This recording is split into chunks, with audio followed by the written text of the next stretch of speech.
close till I get up. Time is barely on our side. I don't wanna waste what's left. The storms we chase are leading us, and love is all we'll ever trust. Yeah, no, I don't wanna waste what's left. And on we'll go, through the wastelands, through the highways, till my shadow turns to sun rays. And on we'll go, and on.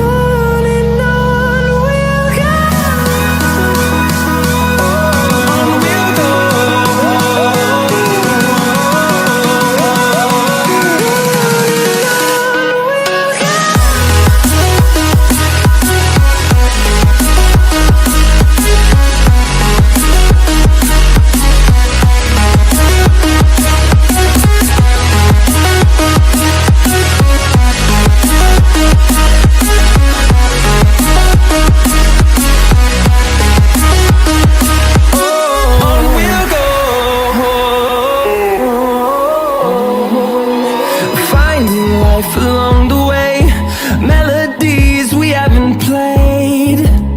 No, I don't want no rest. Echoing around these walls, fighting to create a song. I don't wanna miss a beat. And on we'll go, through the wastelands, through the highways, till my shadow turns to sun rays. And on we'll go, through the wastelands, through the highways, and on we'll go, on we'll go.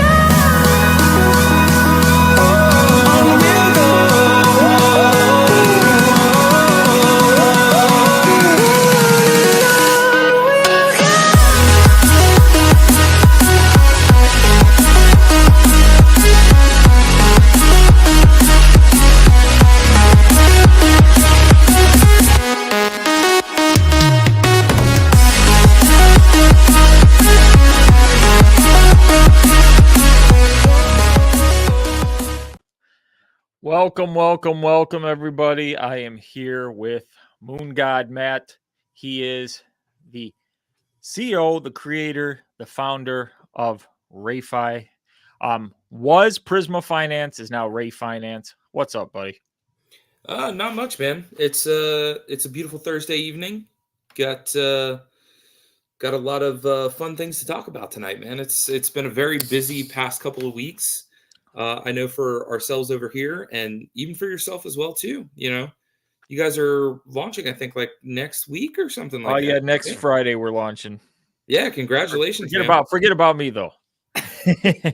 Well, I still wanted to say congratulations. It's been busy. I haven't had as much free time as I'd like, but congratulations either way. It's better to be busy than not busy at all.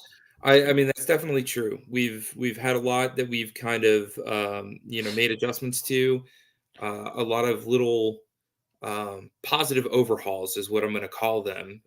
Not really changes in our structure, so to speak, but just a couple of things that are really going to be a lot more beneficial for holders in the long run. Yeah, and it's been a wild journey for you guys. Yeah, additional ecosystem things as well too, and just a lot of foundational elements that we've begun adding that we weren't originally able to do with the V1 version of our token due to our setup and the way that certain processes had to be done that don't necessarily work the same way anymore. So yeah, we're going to talk about some of those fun things this evening, I hope, and really kind of dive into it.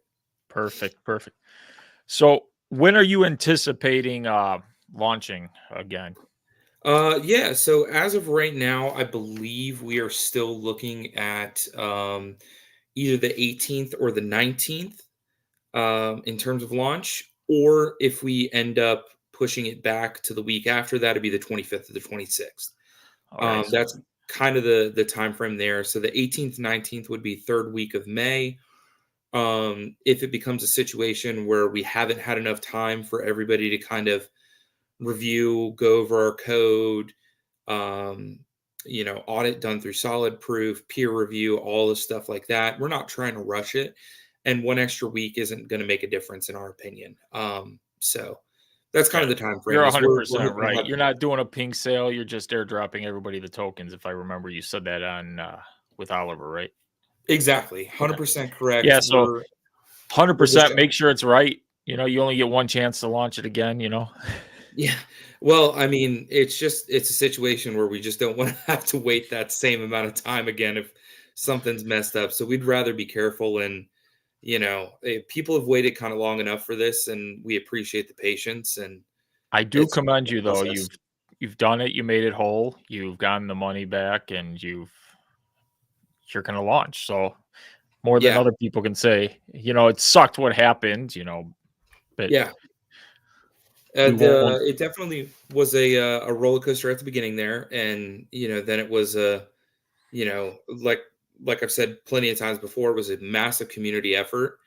Being very much so backed up by everybody saying, no, you guys can do this. Just work on getting the funds back. We'll wait it out. And, it's been a process. But even with that being said, and, kind of um, the setback that we had in that aspect and the recovery that we've had all the way up until this point, we were able to make a lot of really positive adjustments within our system as well too, and those are going to translate into a lot of positive things for for holders in the long run as well. So yeah, That's I what I like. got You some fun got stuff to the talk about. Yeah, you got the bot. You got the NFTs. The Prisma One NFTs. Well, if they're still called the Prisma One NFTs, I don't know what we want to rename them. The Ray One. We'll No, call them the Ray One. it's going to stay So the same. okay, so Prisma One NFTs. You've done that in the meantime. Those have been killing it.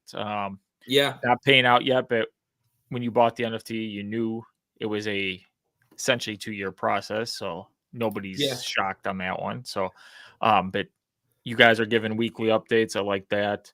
And you've used this bot to replenish the LP, right? Is that the same bot? And then you're going to use it going correct. forward.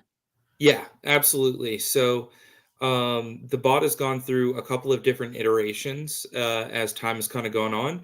But the same bot that we are using for the NFT, the Prisma One NFT, is the same bot that we're using Perfect.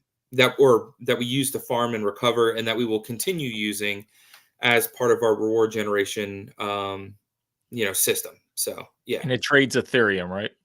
correct. Yeah, it trades Perfect. Ethereum. People ask all the time, why don't you trade other things? The only other one that we probably would trade would be Bitcoin, just because we don't have really any way of preventing a large scale like black swan event like Bitcoin and Ethereum. It's too hard to have one of those. But like a great example is BNB, XRP, stuff like that, where people ask about those, where XRP, after the SEC lost their lawsuit or basically was like nulled out, it shot up like 72%. And that's a situation where if we had been in a short, it would have Oh, been yeah. liquidated instantly. That's a liquidating. Yeah, I saw the Yeah. post on Twitter. A lot of people got liquidated on that. Oh, And yeah. then you get with BNB, the CZ news, you get anything like Yeah. That that. was a 13% in like 2 seconds kind of Yeah. thing. So just stuff like that where, you know, it's under control of, you know, like a team or a active group or whatever you want to call it. Whereas like Ethereum and Bitcoin, there's effectively there's nobody. They're very much so decentralized. So we don't worry about that nearly as much. So if we were going to do like a second bot or something like that, it'd be with Bitcoin. Would most likely be the case. So just for anyone that's always curious. Yeah, for sure. Those are the two that I would do. I wouldn't even touch any of the other ones. Ethereum or Bitcoin would be, if I were running a crypto bot, it would be on those. Yeah. Unless I was doing small money, then whatever, then I gamble on. Yeah, and it's definitely something you can do. I mean, me and Callie have joked about it a couple of times before, how PancakeSwap has like their degen mode on their perpetual decks, where Yeah. it's like 1,000x leverage or something like that. just just throw like $5 in there, 1000x Yeah, just go leverage. super degen. Why not? Absolutely. It just, see what happens. Just go for a money play there.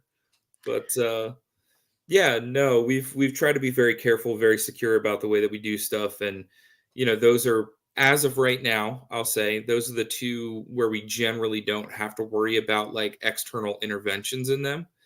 Yeah, So it's a lot easier to trade those than anything else. So, yep.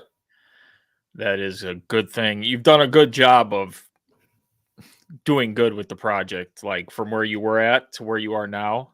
And I like it. You're trying to look out for your holders, make things the best. And I always say that's all you can ask out of a CEO, somebody who's trying to do the best and make the best decisions for their holders. And I've seen that you have. So I'm happy about that. Um, Yeah. so tell me about everything with Rayfi for those of you, for those that haven't heard about it or may watch this and be like, what's Rayfi? Just an overview of the project, just so they can Yeah. understand everything. Absolutely. So, just to kind of give some background information, we started off as Prisma Finance. Unfortunately, we had an exploit occur associated to our liquidity, and we lost about, I think it was about $12,000 to $14,000, and it was a situation where we've then spent roughly about the last 11 months working on recovering funds, that were stolen via that exploit. In the process of doing so, we found out that there was another larger project than us that was also named Prisma Finance, who had a unfortunate, much larger exploit than we did of $12 million. The name So is cursed. I'm so kidding.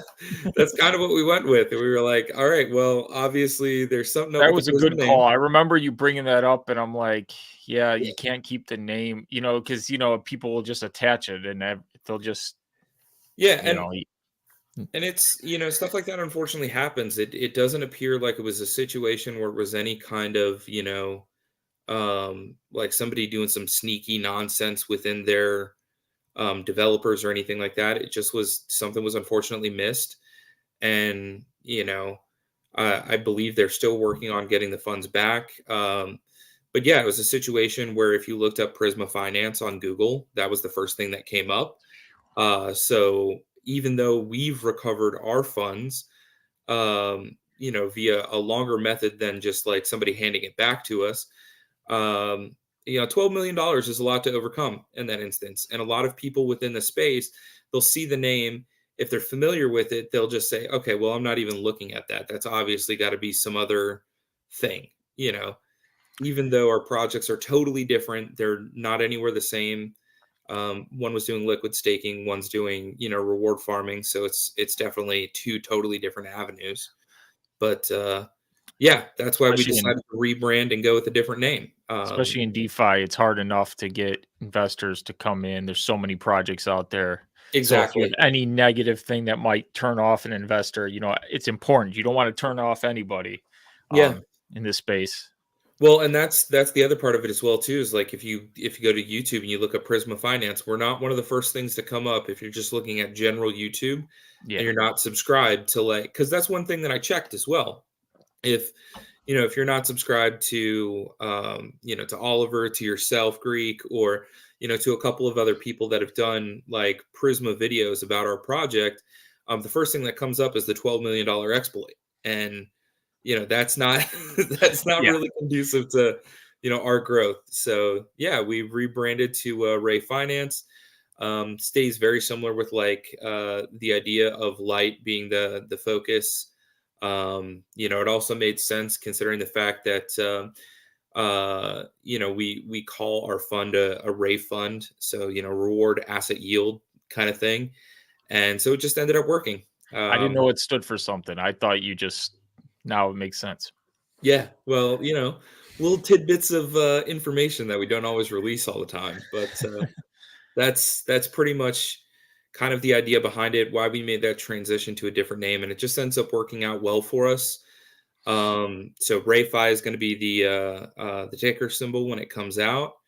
Ray Finance full name, and just kind of, yeah, we're keeping everything basically the same that it was with Prisma V1. So it's still going to be 10 million tokens. Still going to have the 4% buy fee, 4% sell fee. From there, it's going to be a situation where we did make a couple of adjustments to the payout structure to be a little more beneficial to holders. Originally, our payout structure was 30% goes to holders, 30% reinvested, 20% to the LP, 10% to treasury, 10% to the team. We've adjusted that to 40% go into holders, 40% reinvested. We removed the 20% going to the LP, and it's still 10% to treasury, 10% to team. The reason why we ended up actually doing that is it actually ended up being much more beneficial to have more funds go back into farming and go back into the holders' pockets that would just having something be injected directly into the liquidity pool where people just use it to exit immediately. I And agree so, with that decision, actually. That was yeah, a good change. yeah. So it was something where we said, okay, well, we can put 20% in there that we know is basically just going to walk out the door at the snap of a finger, or we can just have it be reinvested and have it go back to the holders, and we're in a much better place, in a much better position. So yeah, we updated the structure for that, and yeah, we've made a couple of other additional adjustments as well too, for some upcoming features and things that we do have going on regarding the launch side of this. So one of the biggest issues that's kind of facing crypto, at least right now, with the transition from standard V2 liquidity to V3 liquidity, and moving into that concentrated liquidity sector, is that nobody provides the capacity for any kind of fees. You're very limited to what you can charge in terms of fees. So most places won't let you do more than 1%. Some places will let you do 2% if you're lucky and you'll work with the team directly. So that didn't end up actually working out well for us at all.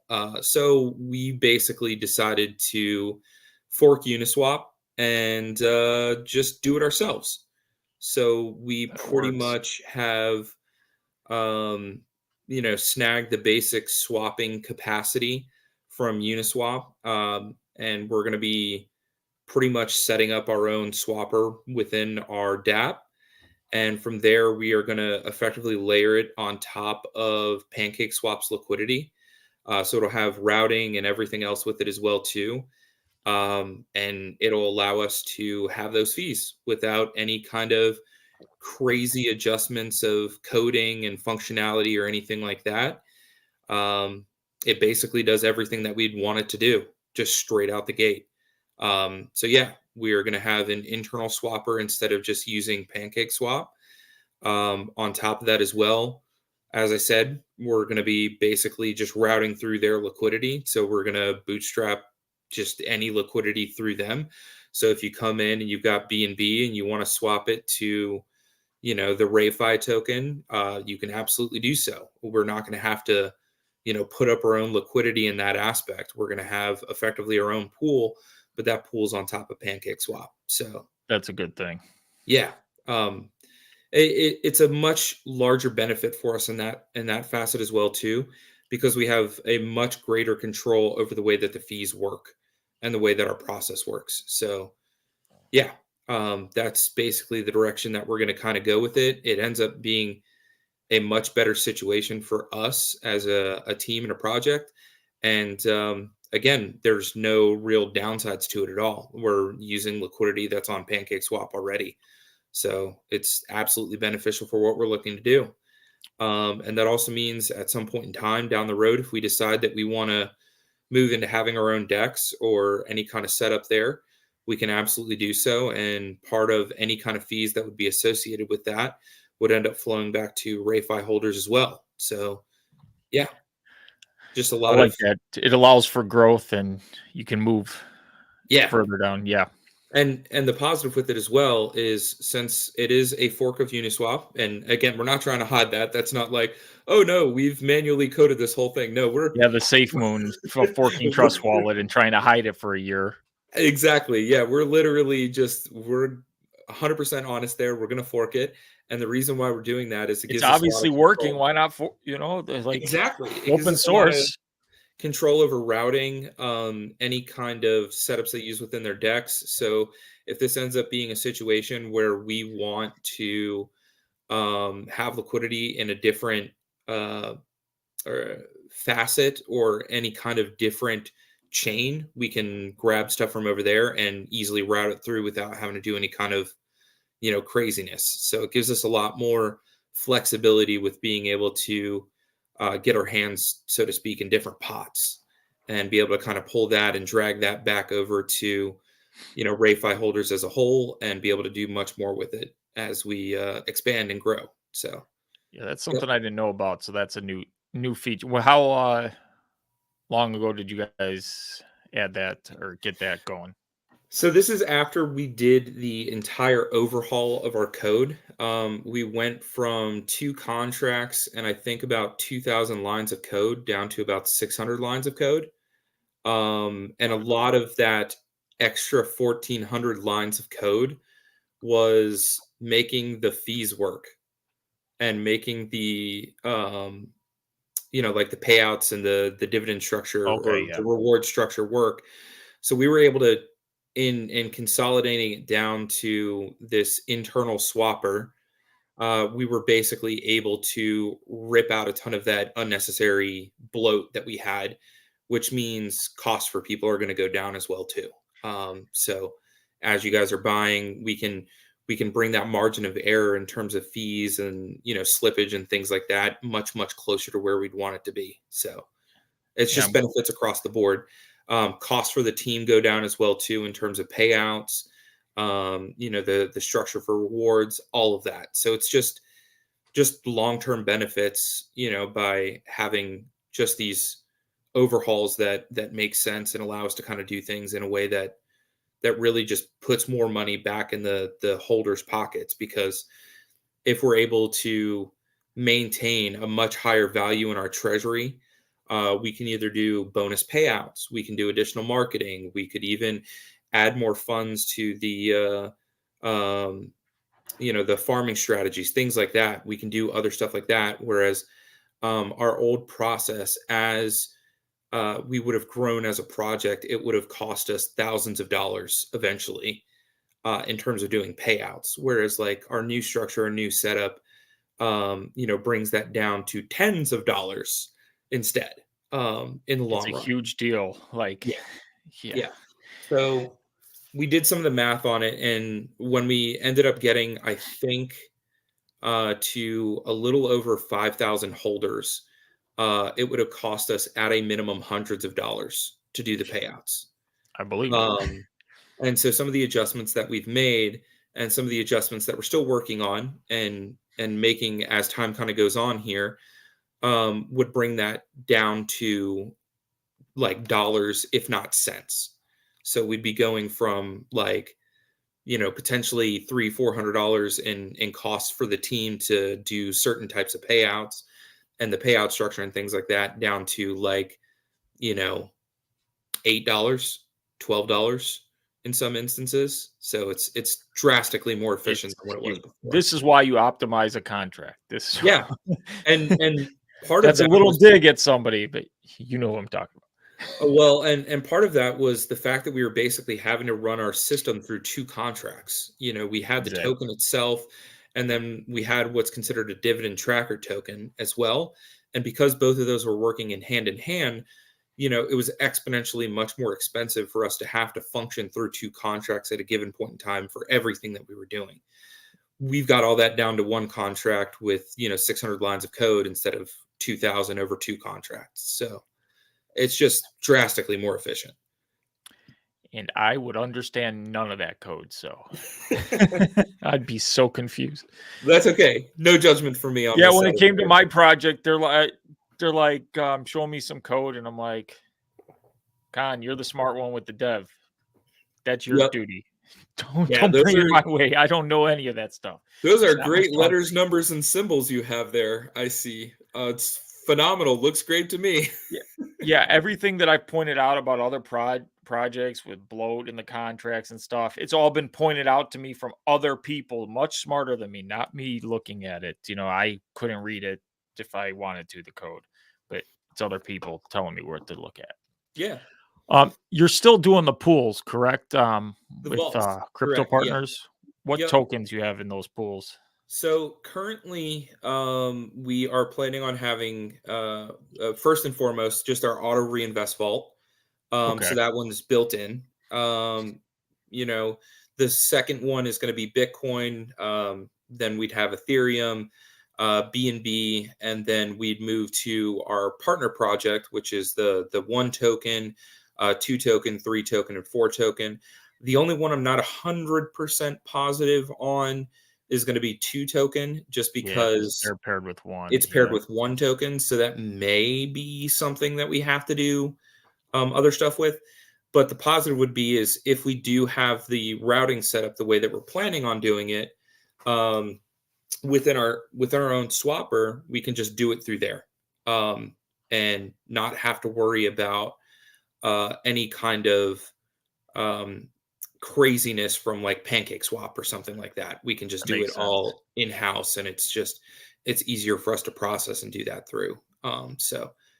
And I said pools. I remember it's vaults. no, it's Oh, okay. It's very similar terminology, so to speak. And crypto, there's a lot of crossover between that terminology as well too, between farms and pools and vaults and all kinds of for other stuff. for any new person, just explain the vaults and how they're going to work. Just for any layperson who's just watching, wants to maybe think about getting in, and just so we can have a explanation. Yeah, so the way that it works is you would basically purchase the Rayfi token itself. That's kind of um, the focal point or the center point of the entire ecosystem. Pretty much everything kind of comes back into that, and so there's going to be different vaults, as we just talked about, where you can actually stake your Rayfi token in.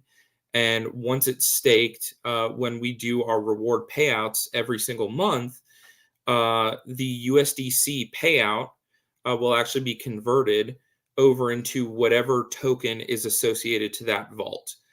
And then you would get that token. So, as an example of such, if you were due $100 in USDC and you put everything into, the Bitcoin vault, it would be a situation where you get $100 worth of Bitcoin instead of $100 worth of USDC. So it allows people to be in a process where they can just dollar cost average and just kind of, if they want to, set and forget and just So be if able they to set get in the through. reinvest vault, it just rebuys Ray and then gives them the Ray value. Correct. Exactly. Yeah. Okay. So if you stake into the auto reinvest vault, and you were due $100 in payouts, it would be a situation where effectively our contract and our system buys the Rayfi straight off the market and then just Perfect. deposits it right into the vault for you. So you don't have to do any of that on your own. It's just an automated system. And unless something has changed within the code that Callie hasn't told me about, I believe we are still doing no buy fee for the Rayfi auto reinvest vault. So Perfect. That's yeah, Can I ask that? yep, So all the tax money is going into the Ray bot, and you're taking a portion of that and paying out, right? How often are these payouts happening? Is it did you every may have single said month. this Yeah, first of every month? You said it's every single month. We're okay. hoping to have them done on the first of the month. It may be a situation where, like, depending on, you know, hey, the team is on vacation, so it'll be on the second or something like that. You're not Um, allowed, sir. but the positive that we kind of have is we effectively have set up processes that once we kind of pull things into certain wallets slash contracts, it'll just basically do it on its own. So it'll just do the payouts without anybody really having to fire off anything in particular. unless there was some reason like, oh, due to gas, it didn't go through or whatever, or the transaction failed, then we have to fire it off Yeah, manually. But whenever we're you have to trying to rely on somebody, it's just, exactly, and that's the thing is that I don't want to have to keep Callie locked down or myself locked down or Sanjay or even Vlad locked down. The first and last few days of every single month. That's just not pleasant. I love 4th of July. I'm going on vacation with the family every once in a while. So, uh, yeah, that's something where we're trying to make sure the system is kind of as automated as possible. Um, that's a good but yeah, thing. and that's where those efficiencies that we talked about earlier are so important, and being able to kind of efficiently make sure that things are set up the way that we want it to, and just allow us to be able to go through and do some of this stuff, on our own. And that's part of the reason why we're looking at having, again, that internal swapper, and that set up the way that we are is it allows us to effectively go through our system and have full control over the way that we want to do this. So it really is just all of these small things kind of coming together that make our process a lot easier, make expansion a lot easier, and allow us to kind of expand our ecosystem, in the directions that we're looking to expand them in. So, yeah. Yeah, and I like the vaults because it's like a true partnership between you and any token that comes in. Like you're benefiting them, they're benefiting you, having more options. Maybe their holders go, oh, look, I can get in here and earn some. And it helps both projects out. So I kind of like it. Yeah. That's what a partnership's supposed to be like.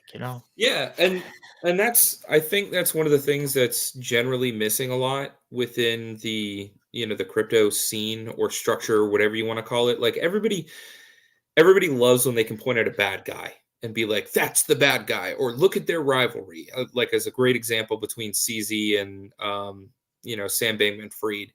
Yeah. And everybody's pointing at them and they're like, oh, they're rivals. And then there's Do Kwon as well too. And it's like, I personally feel like the space would be a lot better if we could just work together, Be have a a lot common better. end goal together, and just a lot of the things that can be done, you know, just by bringing groups of people together that necessarily wouldn't, work together in most instances, but would very much so kind of have the same path that they're following. So, like a great example of that is the one team has done a lot to kind of find external sources of revenue and rewards to be able to kind of bring that into their system, and that's pretty much everything that Rayfi and Ray Finance wants to be as well too. So it's just it made sense that we wanted to kind of come together and do that kind of stuff, and kind of continue to grow together hand in hand, and kind of just work side by side in making both of these projects go above and beyond what anyone would ever Yeah. expect.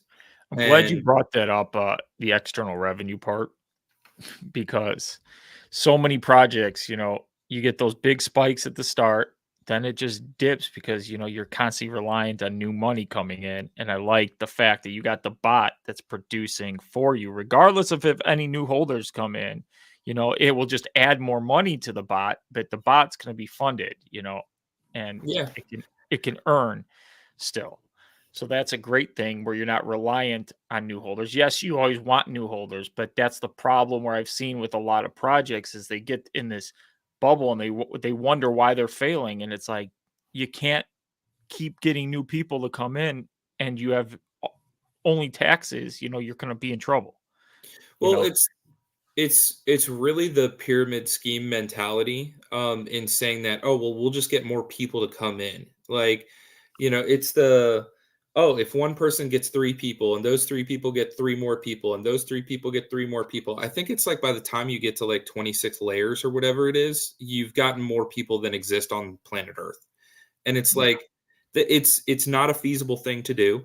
It's much easier to just go out and farm rewards and then just bring them back. And that's really what it comes down to for us, is that um, we love the idea of people coming in and more people joining our ecosystem, and finding out more about the project, the partners that we've got, everything across the board there. But if we were to sit at 200 holders perpetually until the end of time, people are going to earn money still. They're going to get their rewards, and it's very much so going to be a situation where the project will continue to grow even if we don't get more holders. And so it's very much so a situation where we've already kind of proved that, and proved that our bot works and it's capable of doing exactly what we'd expect. In fact, it's a situation by about month 7 we actually did 100%, with our bot. So it's very much so a case where I don't think that's going to be every year like that, where in 7 months we're doing 100%. God, I'd love it, but I don't think that's going to be the case. I think we got very lucky in a couple of situations, but it is still a case where we can prove that, hey, if we continue to kind of go this direction, look for external sources that we can then bring back into our ecosystem, that ends up just being beneficial for everyone across the board, because we're not waiting on new holders, which is one of the biggest issues that a project of our size is going to face at this time in the market, is that we're going to get a lot of people in the community that'll be in and they'll be all in and they'll throw more money in. They'll take profit as well too. We absolutely want you to do that. Please take profit if you feel like always take profit. You can always take what you can when you can. We love people that hold, but we want we want you guys to get some money in your pocket as well too. But even with all of that being said, it's a situation where it's much easier for us to go out, find ways to bring money in, and then bring that back than it is for us to go out and try and drag holders into the project. Return on investment in terms of bringing in new holders versus just bringing in money is astronomically skewed towards just bringing in new money at this point in time. Now, that'll change, in the bull run, where it'll be much, much easier when we're like deep into it and people are like, yeah, I've got like $1,000, I'll just throw it, whatever. Then it's much easier to just bring holders in.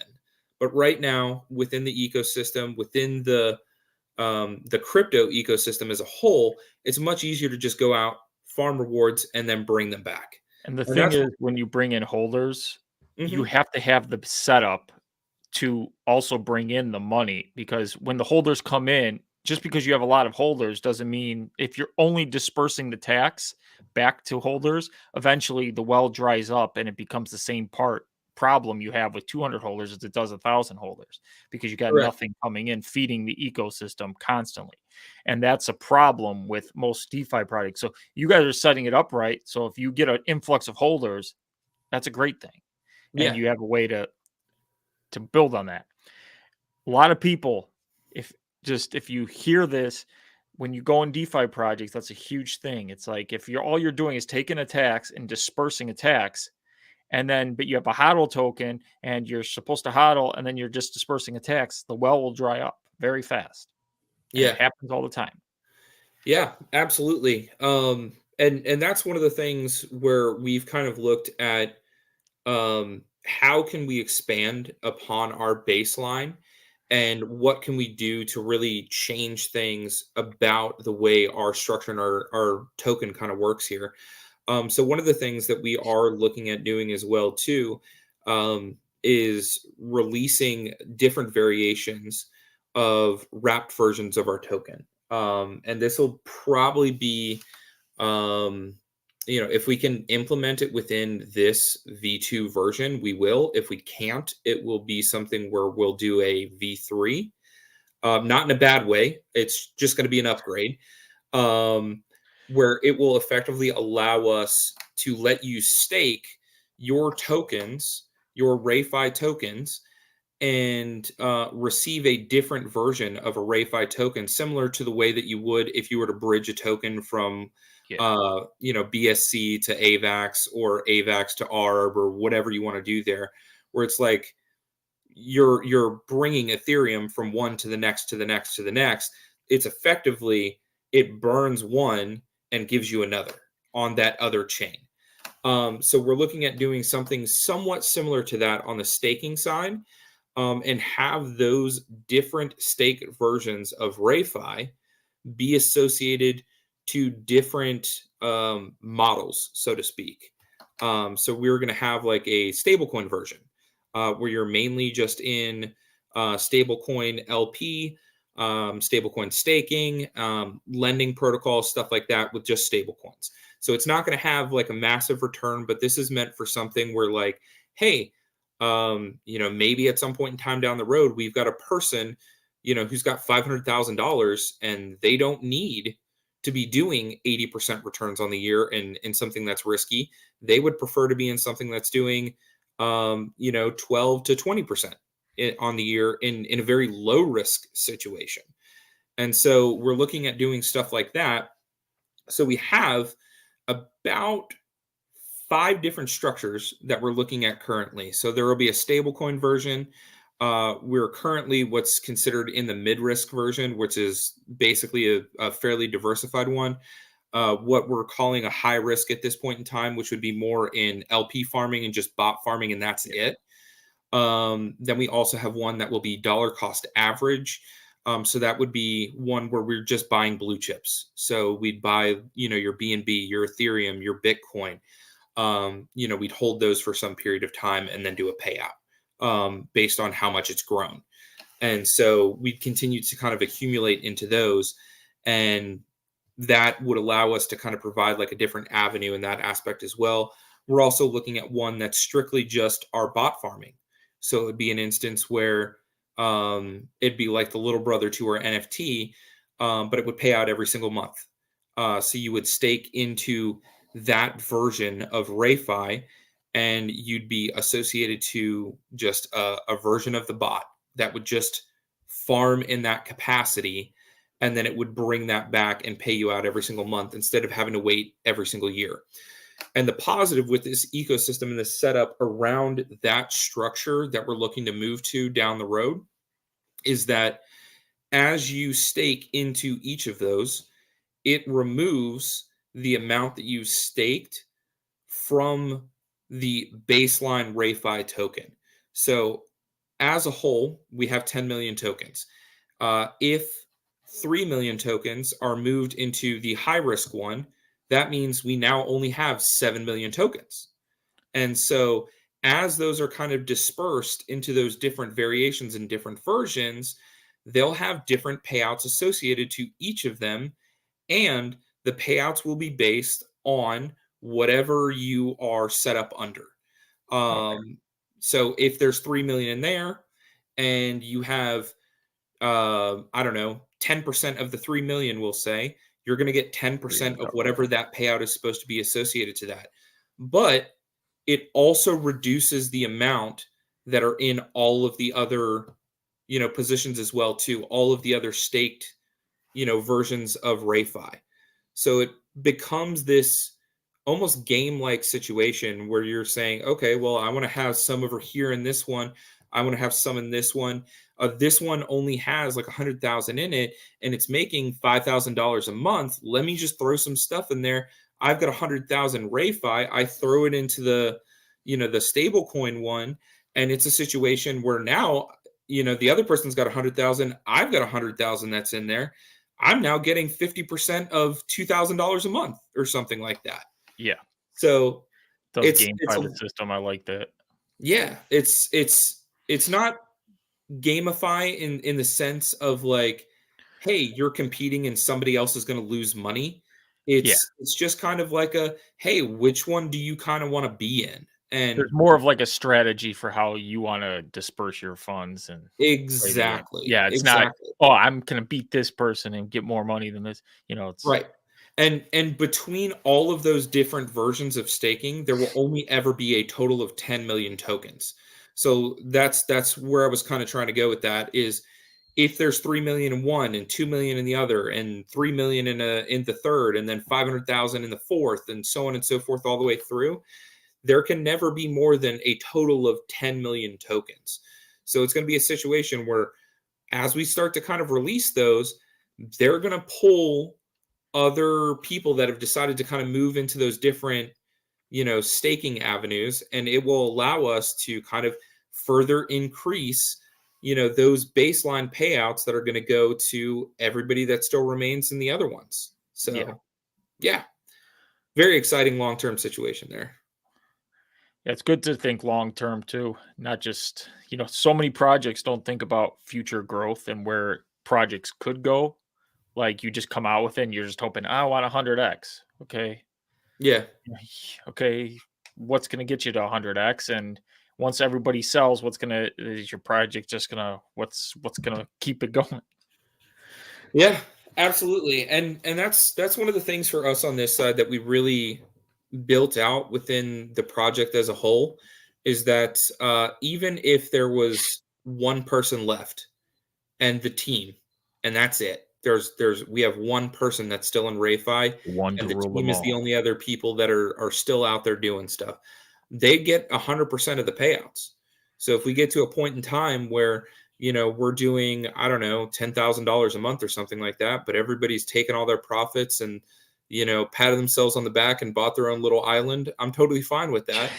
That one person that bought in after everybody took all their profits, they're going to get 100% of the payout. And so it'll be a case where, if we're still producing, $10,000 a month, they're going to get $10,000 every single month. So yeah. And even with saying that, the project is still going to grow anyways, because we're still Yeah. going to be in that period of time where we're doing that reinvesting as well. And so it's just That's what I was saying. it's It truly builds on itself. You don't really like you're taking the player versus player aspect out of it a little. Like usually when you're in a project, the person you're holding the token with is your competition for that LP pool. yeah. Here, it's kind of like, hey, if you stay in it long term, your competition is for the bot rewards, not really looking at like price and Yeah. LP. That isn't why you probably are getting into this project, for X's in price. You're looking for stable rewards for a long period of time. Yeah, well, and it's kind of this seesaw effect, where as more people buy into the token and there's more of a disbursement of what the rewards would be, that means the price of the token is going up in and of itself. So more people That's are true. able to kind of, take profit and and sell and kind of put some money in their pocket. And then what that does is that brings down then the amount of tokens that are being held in wallets, which means payouts go back up again. So it's something we've thought After on that been all flow. sides of this. And, we really took a lot of time to kind of, plan it out, rebuild that structure from the ground up, when moving from V1 to V2 to make sure we had all of that still built in without, causing any harm or, I'm so creating glad you any didn't rush this. penalties for people. Because that's always been a huge pain point for us is like, I hate penalties whenever I'm doing things. I hate fees where there shouldn't be fees. If I'm going to stake, I don't want to have to stake for 37 days and just hope nothing goes sideways. So yeah, a lot of that stuff we continued to bring over from the V1 to the V2 version. So we Perfect. have no lockup timers on those vaults that we talked about earlier. We have no fees for getting into those vaults or getting out of those vaults. We wanted to keep our fees regarding the project very, very minimalistic as well too. So again, we have 4% on the buy side, 4% on the sell side. We have a capacity to even turn those off as time goes on as well. So it's very much so a situation for us where we don't want to beat down our holder to the point where they can't sell Yeah. and force them to have to stay in the token. We want you guys to be able to, come in and go as you see fit. And, That's a you know, problem with most tokens. If you're yeah, mad at somebody who's selling and getting money, then why are you in this? Because we're all in this to make money. If you're mad at you shouldn't be mad at somebody for selling. That means there's a problem with the token. If you're mad at somebody for selling, that means it can't sustain itself. yeah, So I absolutely. always found it funny. And yes, I used to be like that for anybody who's probably watching this and be like, "Oh, Greek, you were chilly." Yes, I've learned in my time in DeFi. Now I don't go into projects long term. I'm in and out. Most of these my DGen plays are in and out in hours, maybe minutes, just looking for 1 or 2x. you stay in this for 100x, you get in trouble. But this one is different, self-sustaining. I'm probably going to be joining in. I didn't get in your first launch, and then I'm I gonna was going to just wait for pretend you like guys I to. didn't hear that. What? I was just messing with you. I was saying, I'm gonna pretend like I didn't hear that. How dare you? Breaking my heart. I do know people who were in it, so To be fair, it was a very tumultuous time for a lot of people. We were, when did you and guys launch again? What was? we launched like 4 days after Seifu Go is what happened, and so that was like the biggest punch in the gut feeling that I think I've ever had going into this, because I know that there were a lot of people that were really excited, um, to kind of get in the project and got absolutely wiped out in the Seifu Go situation. Because again, Yeah, that was just a absolutely brutal time for a lot of people. There was a lot of assumptions that were kind of made about what was going to happen, potential returns, everything like that across the board.